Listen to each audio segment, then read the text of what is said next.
The most shocking wrongful convictions of Black Americans in the U.S. Full list and new revelations. Welcome back to Justice Reversed, where real crimes meet real justice. Number 1. Glynn Simmons. 2 shots in an Oklahoma liquor store changed everything. 1 woman died, 1 survived, and 1 innocent man lost 48 years. In 1975, Glynn Ray Simmons, a 22-year-old from Louisiana, stood before an Oklahoma jury accused of murdering a liquor store clerk in Edmond. On December 30, 1974, 2 men entered that store. Carolyn Sue Rogers, just 30, was shot in the head when she tried to reach the phone. An 18-year-old customer, Belinda Brown, was also shot but miraculously survived. With no physical evidence linking him to the crime, Simmons insisted he had been hundreds of miles away in Louisiana, celebrating the holidays with his family. 4 witnesses confirmed his alibi, yet police pressed on. The investigation quickly narrowed on Simmons and 21-year-old Don Roberts after both were placed in a lineup. Belinda Brown, recovering from a brain injury, gave inconsistent identifications, at times pointing to several other men. Still, prosecutors leaned heavily on her testimony. In June 1975, after a trial that lasted less than 3 days and a jury composed entirely of white individuals, Simmons was convicted of capital murder. By July, he and Roberts were sentenced to die in the electric chair. 2 years later, following a U.S. Supreme Court ruling that struck down Oklahoma's death penalty statute, their sentences were reduced to life in prison. But for Simmons, the ordeal had only begun. For 48 years he lived behind bars, the longest wrongful incarceration in U.S. history. On death row, he recalled hearing the electric chair nearby. He described losing his faith at times, saying, "I would be lying if I said I didn't lose my faith, lots of times. But it's like a rubber band. You expand and you return." Evidence later revealed that detectives suppressed key reports showing Brown had identified other suspects and doubted her memory. Prosecutors failed to disclose this to the defense, a Brady violation. Even trial prosecutor Robert Mildfelt admitted decades later that the evidence was thin and that the verdict could easily have been different. For years, Simmons fought to prove his innocence. Finally, in July 2023, Judge Amy Palumbo vacated his conviction, declaring, "This court finds by clear and convincing evidence that the offense was not committed by Mr. Simmons." On his release, Simmons said with emotion, "This is a day we've been waiting on for a long, long time. Justice was done today." Life outside has been both exhilarating and bittersweet. At 71, diagnosed with cancer but free at last, he savors ordinary things, seeing the stars, feeling the seasons change. He received a $7 million 0-cents settlement, yet no amount could return 5 lost decades. Reflecting on the burden he carried, he said, "My innocence was my burden. That's why I did 48 years in prison. You don't see guilty guys do that kind of time." His case stands as a painful lesson on the cost of injustice.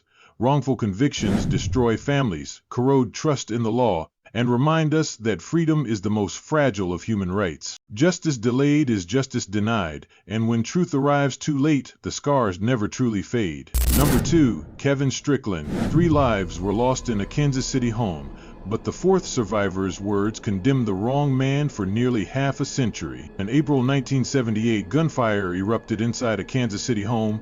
4 young people were shot. 3 died instantly while 1, Cynthia Douglas, survived by pretending to be dead.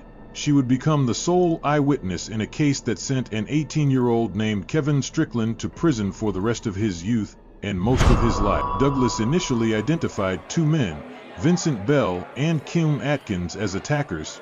Both pled guilty and served prison time. Neither implicated Strickland. Yet, after pressure from investigators and a suggestion that his hair matched her description, Douglas added his name, despite no physical evidence, no weapon, no fingerprints. Strickland was arrested. His first trial ended with a hung jury, the lone black juror refusing to convict. The second trial was different. An all-white jury deliberated quickly, found him guilty of capital murder and 2 counts of second-degree murder, and handed him a life sentence without parole for 50 years. Strickland, standing in shock, refused to plead guilty. He later said, "I wasn't about to plead guilty to a crime I had absolutely nothing to do with." Inside prison, the years turned into decades. He endured health problems, multiple heart attacks, high blood pressure, and spinal stenosis that confined him to a wheelchair. His father died in 2011. His mother passed away in 2021, just months before he walked free. Through it all, he said, "I didn't think this day would come." Errors in his conviction were glaring. The eyewitness later recanted, admitting she was pressured by police and had picked the wrong guy. No forensic evidence ever linked Strickland to the crime scene. Prosecutors were accused of systematically excluding black jurors to secure a conviction. His lawyer today calls the case one of the starkest miscarriages of justice in Missouri history. By 2021, the Midwest Innocence Project, local journalist and Jackson County prosecutor Gene Peters Baker brought his case back to court. Baker admitted, "Kevin Strickland stands as our own example of what happens when a system set to be just gets it terribly wrong." In November, Judge James Welsh reviewed the evidence and ruled that clear and convincing evidence undermined the conviction so fully that it could not stand. He ordered Strickland's immediate release. When he was finally free, Strickland expressed a swirl of emotions: joy, sorrow, fear. "I'm still trying to put them together." His brother said he was galactically overwhelmed. Thousands of Americans rallied to his side, donating over $1,500,000 through GoFundMe, since Missouri law denies him compensation because no DNA evidence was involved. His attorney Tricia Bushnell emphasized nothing will give him the 43 years he has lost. The meaning of his ordeal is clear. Wrongful convictions prove eyewitness memory can falter, systemic bias can corrupt justice, and outdated compensation laws can abandon the innocent even after freedom. Kevin Strickland's story forces a sobering reflection. Justice delayed is justice denied, and when truth comes too late, it cannot return what was stolen. Number 3. Charles Ray Finch. Some convictions last longer than life itself, especially when the wrong man pays with his freedom, his health, and his family for a crime he never committed. Charles Ray Finch was 40 years old when he was arrested in Wilson, North Carolina, for the 1976 killing of Richard Shadow Holloman during a failed grocery store robbery. Within hours, he was placed in a lineup designed to ensure his identification. He alone wore a 3/4-length coat, the same type of clothing the eyewitness Lester Floyd Jones claimed the shooter wore. Jones, who struggled with alcoholism and memory issues, pointed to Finch. That single misidentification sealed his fate. By July 1976, Finch was convicted of first-degree murder and sentenced to death. In court, he sat stunned, maintaining his innocence as the verdict was read. A year later, his sentence was reduced to life in prison after the U.S. Supreme Court struck down North Carolina's death penalty law. Still, his life had been taken away. For decades, evidence mounted that his conviction was deeply flawed. A state expert had testified the victim was killed with a shotgun, yet a later autopsy revealed Holloman was shot with a pistol. Ballistics evidence supposedly linking shells from Finch's car to the crime scene was disproven. Jones originally said the shooter had no beard, while Finch had one. Chief Judge Roger Gregory later wrote, "No reasonable juror would likely find Finch guilty beyond a reasonable doubt if it knew the high likelihood that he was misidentified." Life in prison drained Finch's body and spirit. He suffered strokes and emerged frail, in a wheelchair when finally freed. His daughter Catherine, who was just 2 years old when he was taken, said, "I knew the miracle was going to happen, I just didn't know when." Attorney Jim Coleman, who worked tirelessly to free him, declared, "The worst thing we encounter are indifferent officials who think justice is done when there is a conviction and nothing after matters." In January 2019, the Fourth Circuit Court of Appeals declared Finch actually innocent. By May, a federal judge vacated his conviction, and weeks later prosecutors dismissed all charges. In 2021, Governor Roy Cooper issued him a full pardon of innocence. Today, Columbus Keller, Killer's Highway, research incident thriller, / All Alive, Finch became eligible for compensation, receiving $750,000 from the state and $2 million in settlements, but he admitted, "I don't feel like it's enough for the time I spent. It makes me want to still cry." His case exposed systemic failures, manipulated lineups, false forensic testimony, unreliable eyewitnesses, and racial bias in jury selection. The Wilson Times called it a cautionary tale to law enforcement officers and prosecutors. Civil rights leaders hailed Finch as a hero who endured injustice with dignity. Charles Ray Finch died in 2022 at 83, 3 years after his release. His 43 lost years remain a chilling reminder that wrongful convictions destroy not only the innocent, but faith in justice itself. When justice errs, the truth may surface decades later, but the time stolen can never be returned. Number 4. Maurice Hastings. The cost of injustice is measured in time, and sometimes that cost steals decades from a man who never should have been behind bars. Maurice Hastings was 30 years old when his world collapsed. In June 1983, Roberta Weidermeyer was found murdered in Inglewood, California. She had been sexually assaulted, shot in the head, and left in the trunk of her car. Her husband and a friend were also attacked but survived. Police arrested Hastings in 1984 after tracing a calling card number he had used that was linked to the victim. Prosecutors charged him with capital murder, robbery, and attempted murder, seeking the death penalty. His first trial in 1986 ended with a hung jury, but 2 years later, in a second trial, a jury convicted him, and he was sentenced to life without parole. Hastings recalled the moment bitterly. "I can't describe what it's like to hear people cheering at your verdict. They were cheering that my life had been condemned." From the start, the case was built on shaky ground. No physical evidence linked Hastings to the crime. Much of the testimony was circumstantial, and investigators appeared intent on shaping facts to fit their suspect. Hastings later said police were modifying evidence to fit me. Key reports alleged misconduct. Eyewitness descriptions were altered. Prosecutors falsely suggested Hastings owned a gun similar to the murder weapon, which was never found, and hair evidence pointing away from him was hidden. Meanwhile, overwhelming signs pointed to another man, Kenneth Packnett. Just weeks after Weidermeyer's murder, Packnett was arrested for imprisoning his ex-girlfriend in a car trunk, a strikingly similar crime, yet investigators let him go. Hastings repeatedly asked for DNA testing of semen collected during Weidermeyer's autopsy. For decades, those requests were denied. Prosecutors even told him the evidence had been destroyed. Something later proved false. Hastings spent 38 years in prison. He educated himself, earned his GED, mentored younger inmates, and prayed. But the weight of hopelessness often crushed him. "Some weeks I would lose all hope," he said, "but I still prayed they would discover the truth." In 2021, the Los Angeles DA's Conviction Integrity Unit finally allowed DNA testing. The results cleared Hastings and pointed directly to Packnett, who by then was serving 56 years for a similar crime. Packnett died in prison in 2020. Never tried for Weidermeyer's murder. On October 20, 2022, Hastings' conviction was vacated. In March 2023, Judge William Ryan declared him factually innocent. During the hearing, Deputy DA Martha Carrillo offered a long overdue apology, admitting, "I know it's not enough to say I'm sorry for 38 years in prison." District Attorney George Gascon added, "The system failed you. The system failed the victims." Hastings, now free, said, "I am not standing up here a bitter man. I just want to enjoy my life now while I have it." His case highlights official misconduct, the power of DNA evidence, and the devastating cost of wrongful convictions. Maurice Hastings lost nearly 4 decades to injustice.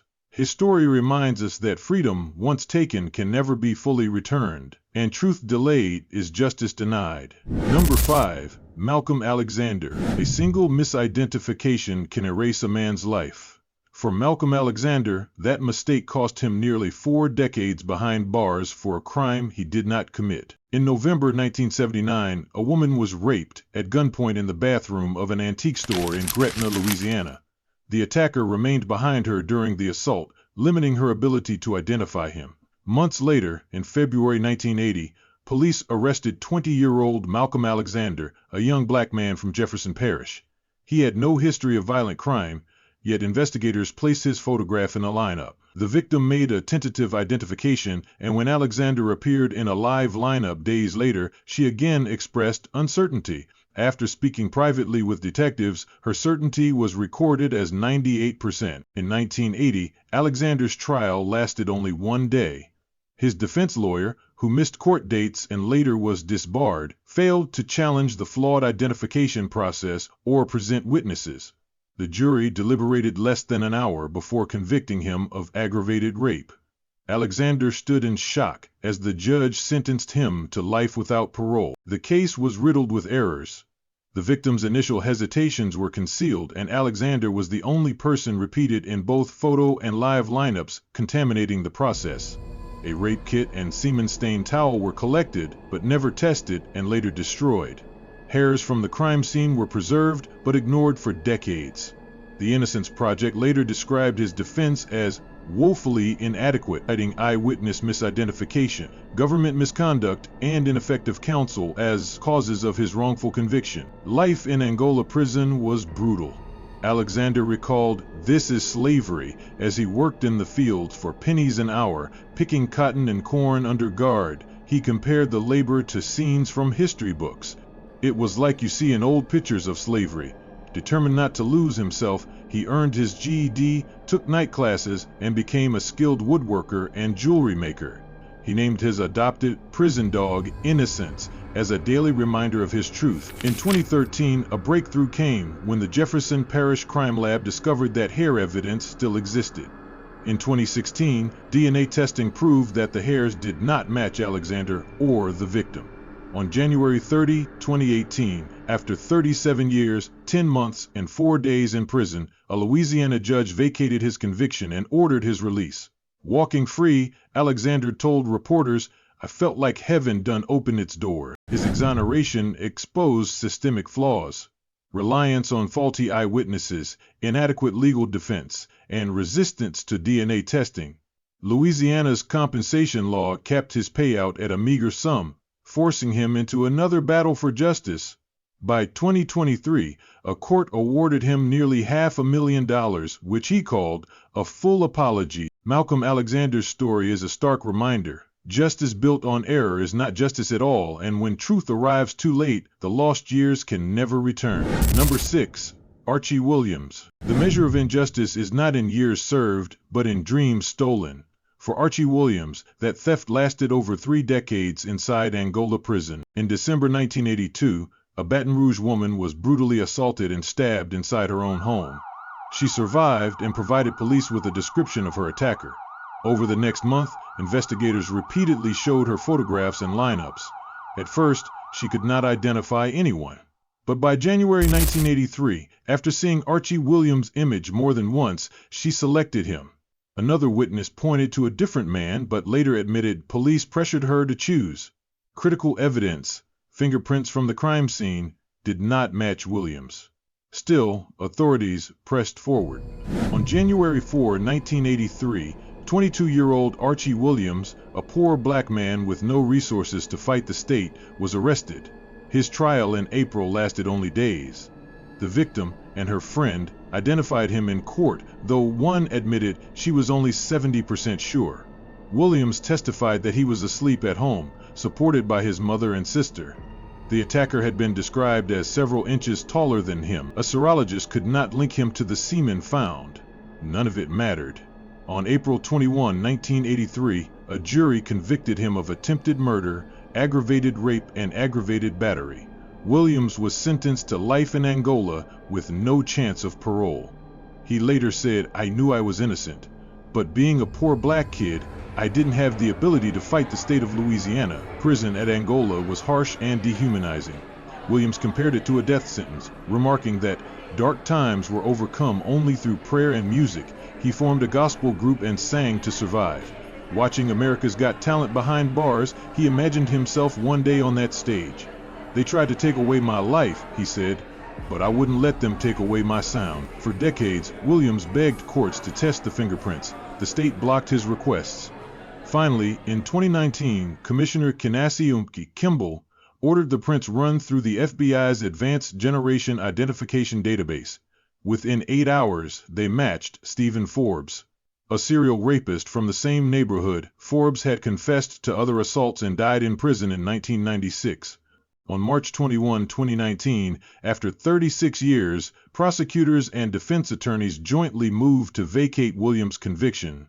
The court granted it, and he walked free. "I'm still pinching myself if this is not a dream," he told reporters.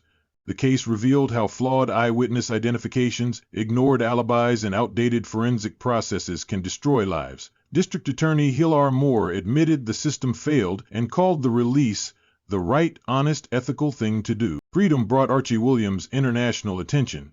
His America's Got Talent audition went viral, with Simon Cowell calling it the single most important audition in the history of the show. Elton John said he was moved to tears, comparing Williams' spirit to Nelson Mandela. Yet Williams himself insists, "I'm not free until they're free," referring to the innocent still behind bars. Archie Williams' story proves that, even when truth is delayed, the human voice for justice can never be silenced. Number 7. Lamar Johnson. Sometimes the most dangerous weapon in a courtroom is not a gun or a knife. It is a false word spoken under pressure that can steal decades of a man's life. In October 1994, Marcus Boyd was gunned down on his front porch in St. Louis.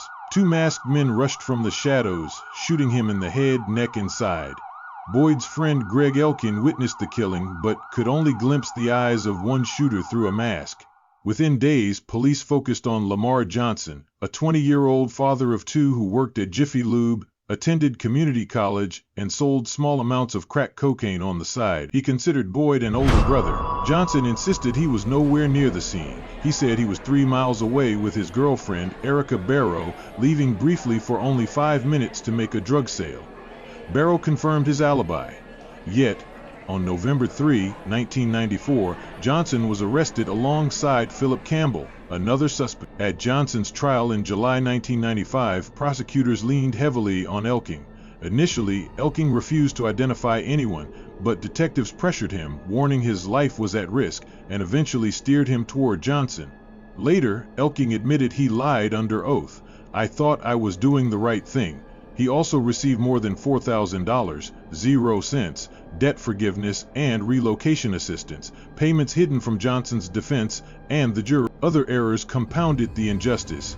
Police ignored Barrow's testimony, never verifying Johnson's alibi. A detective later claimed Johnson blurted out, "I should never have let the white guy live," during an unrecorded interview, an alleged statement Johnson denied. A jailhouse informant, William Mock, testified he overheard Johnson confess.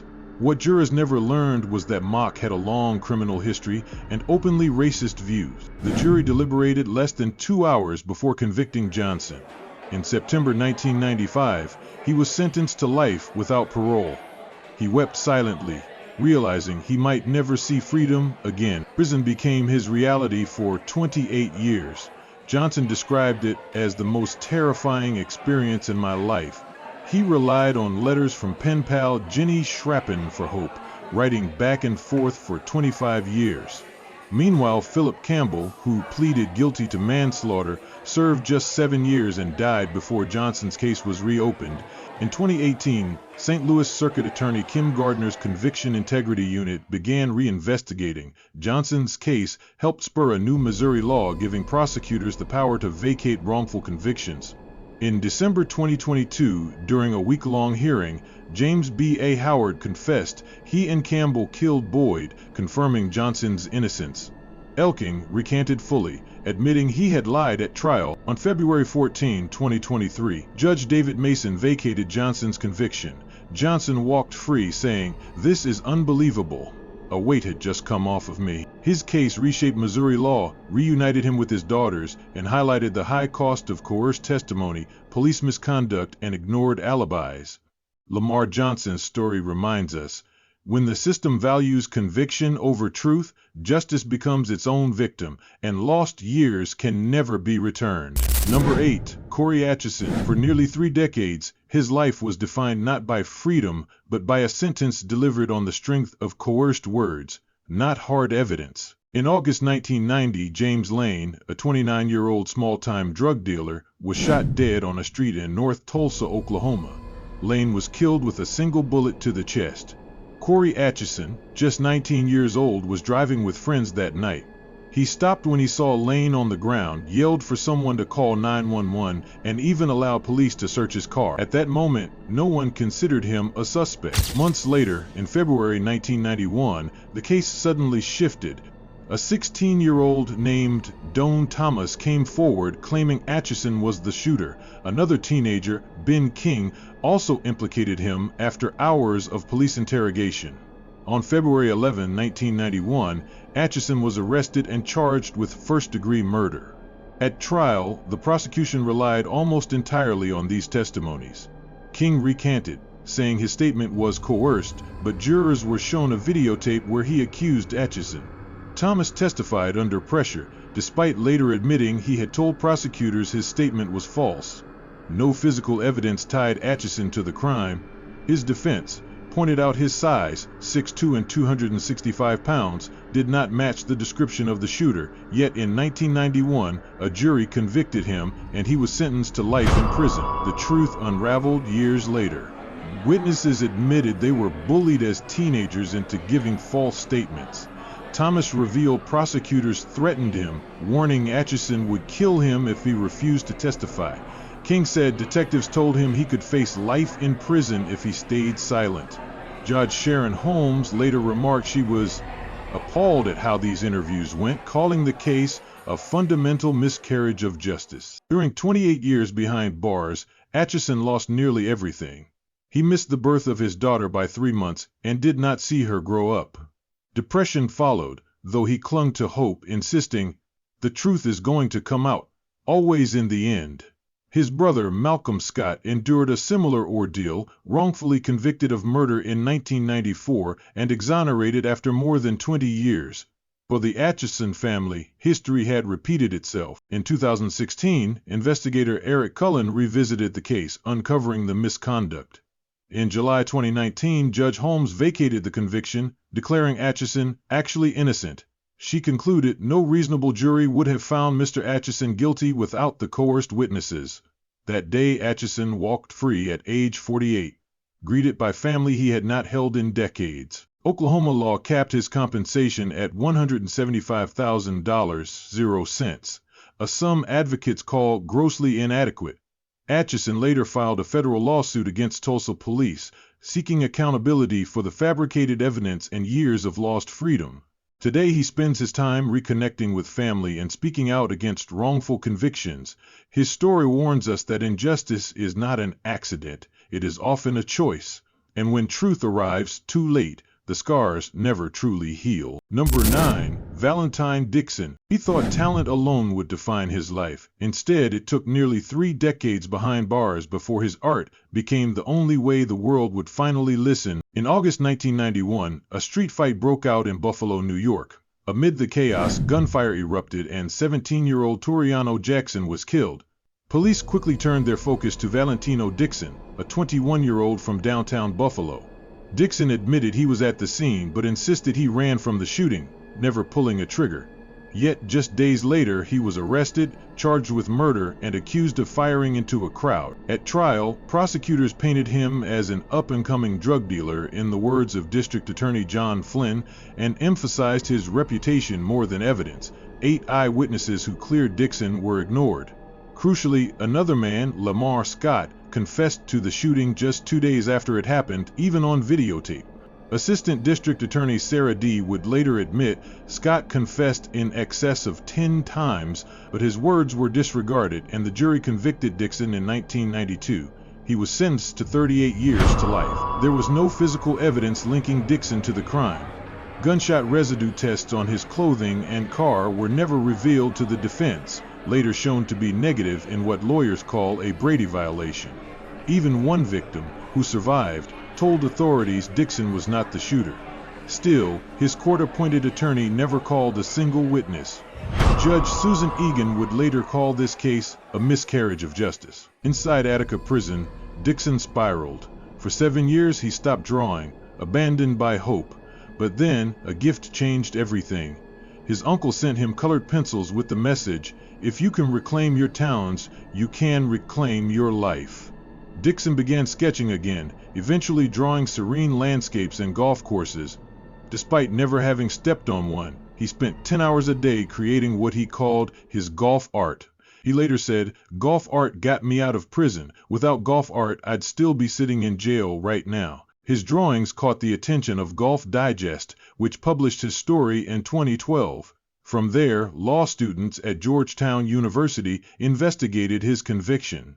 Their documentary revealed hidden evidence, the gunpowder tests clearing Dixon. That discovery, combined with Scott's repeated confessions, reopened the case. On September 19, 2018, after 27 years, Dixon's conviction was vacated. Judge Egan told him, "You are eligible for release today." Dixon smiled and shouted, "I love y'all, it feels great," as his family cried. His mother whispered, "I knew he didn't do it." His daughter, who had been an infant at the time of his arrest, promised to teach him how to use Snapchat. Since then, Dixon has rebuilt his life through art and advocacy. His golf drawings now hang in galleries and even in the home of Barack Obama, who called his story incredible. Jack Nicklaus compared his resilience to Nelson Mandela. Dixon himself refuses anger. "Where is bitterness going to get me? I would only be a miserable person." His case reminds us that wrongful convictions destroy families and futures, but truth, once uncovered, has the power to redraw a life. Number 10. Lydell Grant. Some wrongful convictions end with triumph. Others spiral into a far more complicated legacy, leaving the public to ask whether justice can ever truly be secure. In December 2010, chaos erupted outside a Houston nightclub. 28-year-old Aaron Shahorn was fatally stabbed in a sudden street altercation. Within days, police turned to 33-year-old Lydell Grant, a Houston man with a troubled past that included prior convictions for robbery and theft. Detectives built their case largely on eyewitness accounts. 6 of 7 witnesses identified Grant from a photo lineup, and in 2012 he was convicted of murder and sentenced to life in prison. Grant insisted he was innocent. From his cell, he wrote letter after letter, calling himself a victim of a miscarriage of justice. The case against him rested on shaky ground. One bouncer, Andrew Vu, later admitted police pressured him, saying others had already picked Grant and urging him to look again. He confessed, "I picked Mr. Grant, even though I did not really feel he was the guy." Equally troubling, DNA evidence from under the victim's fingernails was misrepresented. At trial, jurors were told Grant could not be excluded. Years later, reanalysis proved the opposite. He was excluded entirely. That DNA instead matched Jamarico Carter, a man with a violent record who confessed when confronted, later pleading guilty in 2022. Harris County District Attorney Kim Ogg acknowledged the error, declaring, "The highest responsibility of a prosecutor is to see that justice is done." In 2019, after serving nearly 8 years, Grant walked free on bond. 2 years later, in May 2021, the Texas Court of Criminal Appeals officially declared him actually innocent. Relieved, Grant told reporters, "What I prayed for happened. My cry for help was heard." The Innocence Project of Texas, which had fought for his freedom, stood by him, calling the case a clear example of systemic flaws stacked against black men.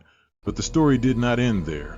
In April 2023, headlines once again carried Lydell Grant's name, this time in connection with a fatal road rage shooting. Police say Grant ran a stop sign, collided with another vehicle, then opened fire on 33-year-old Edwin Arevalo, striking him in the chest and face before fleeing. Surveillance cameras and license plate records quickly led investigators back to Grant. He was arrested, charged with murder, and held on a $1 million 0-cent bond. The Innocence Project expressed sympathy for Arevalo's family but reminded the public, DNA evidence and the confession of the real perpetrator proved Mr. Grant's actual innocence in the Shahorn case. Meanwhile, exonerated prisoner Anthony Graves urged caution. "We should not rush to judgment because we did that with him before." For Grant, the outcome of this new case remains uncertain. His earlier exoneration entitles him to over $600,000, 0 cents in state compensation, but a new conviction could erase what freedom had restored. His story is a stark reminder that wrongful convictions can destroy lives, but even freedom cannot guarantee redemption. Justice must be consistent or it risks repeating its failures again. Injustice leaves scars that freedom alone cannot erase. From Simmons to Grant, these cases prove that truth delayed is still truth denied. But how many more stories remain hidden, waiting to be uncovered? Each wrongful conviction is not just one man's tragedy, it's a warning to us all about the fragility of justice. And if you want to be the first to uncover the next shocking revelations, don't just watch, be part of this journey. subscribe to Justice Reversed, and hit the notification bell so you never miss the stories that shake America's courts and challenge its conscience. Because the next case we reveal could change everything you thought you knew about justice in the United States.